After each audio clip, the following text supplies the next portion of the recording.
Muzqaymoq sezoni ham boshlandi. Muzqaymoq uchun ishlatiladigan aralashma, ya'ni smes qanday tayyorlanishida xabaringiz bormi? Agar bo'lmasa, videoni oxirigacha ko'ring, jarayonlar bilan tanishtirib o'tamiz.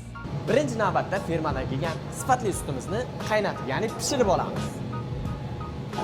Sutimiz qaynab pishgandan keyin ushbu qozonimizga o'tkaziladi va bu yerda barcha aralashmalar qo'yib, sut bilan birgalikda aralashtiriladi. Muzqaymog'imiz silliq va sifatli chiqish uchun barcha aralashmalar tayyor bo'lgandan so'ng gomogenizator degan apparatimizdan o'tkazamiz. Mahsulotimiz tayyor bo'lgandan so'ng ushbu yomkislarimizga solinadi va sovitiladi va tayyor mahsulotimiz ushbu ko'rinishda bo'ladi.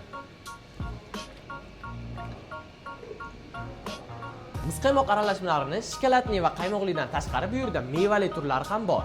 Banan, kivi, mango hamda malina.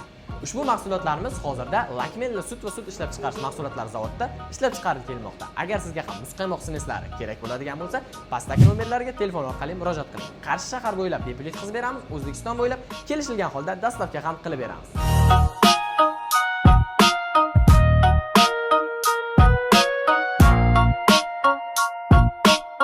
Ko'rib turganingizdek mayin va chiroyli va yaltirab turgan muzqaymoqimiz tayyor bo'ldi. Endi ta'miga baho beramiz.